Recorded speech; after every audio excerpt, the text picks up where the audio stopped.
తెలంగాణకు అన్యాయం జరుగుతుందంటే గులాబీ అధినేత కేసీఆర్ సహించబోరని బీఆర్ఎస్ నేత మాజీ మంత్రి ఎర్రబెల్లి దయాకర్ రావు అన్నారు. తెలంగాణ ప్రాజెక్టులను కాంగ్రెస్ ప్రభుత్వం కేంద్రానికి అప్పగిస్తుందని మండిపడ్డారు.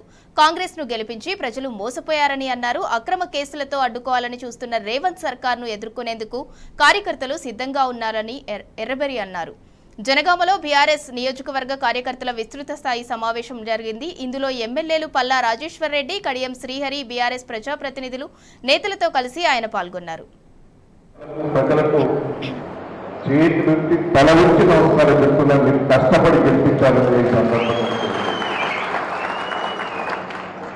రాష్ట్రంలో ఏదేముందని ఇది కార్యకర్తల పట్టుదలను ఈ సందర్భంగా గర్వంగా ఫీల్ అయినారు.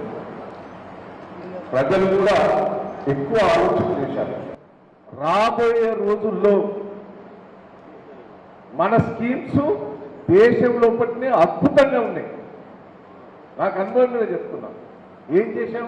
జనగాం జిల్లా అంతా కరువు, పాలకుర్తి కరువు.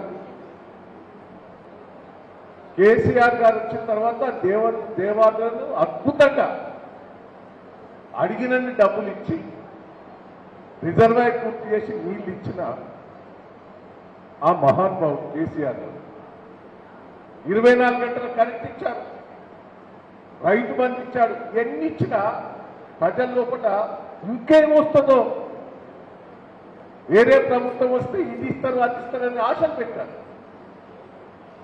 నమ్మి ప్రజలు మోసపోయారు. నేను ఒకటే చెప్తున్నా, కార్యకర్తలు మీరు ఎదుర్కొన్నందుకు సిద్ధంగా ఉండాలి. మన మీద తప్పుడు కేసులు పెట్టి ఇబ్బంది పెట్టి బెదిరించేందుకు వాళ్ళు సిద్ధంగా ఉన్నారు. దయచేసి నేను కార్యకర్తలందరినీ రిక్వెస్ట్ చేస్తున్నా, 1 సంవత్సరం ఓపిక పట్టండి. మనం దించవలసిన పని లేదు. వాళ్ళు తగాద పెట్టుకొని బదాన పడే రోజు వస్తుంది. వాళ్ళు దిగుతారని నేను చెప్పా. వాళ్ళు దిగుతారా వాళ్ళకే వాళ్ళ జోలికే పోం, మనం వాళ్ళ చూపు కూడా పోం. మనం వాళ్ళే తగాద పెట్టుకున్నందుకు సిద్ధంగా ఉన్నారు. వాళ్ళ నాయకుల్లో పట్టినే సమయం లేదు. ఇవాళ కృష్ణా జిల్లాలు ఉన్నాయి, రేపు గోదావరి జిల్లాలు కూడా ఉంటాయి. నాకు తెలుసు. కృష్ణా జిల్లాలు 10 ఏళ్ళు పాపం కేసీఆర్ గారి మీద కేంద్ర ప్రభుత్వం ఒత్తిడి చేసినా ఇంతంత సందు పెట్టలేదు. తెలంగాణకు అన్యాయం జరుగుతుందంటే కేసీఆర్ గారు ఎప్పుడు కూడా సందు కూడా పెట్టాడు.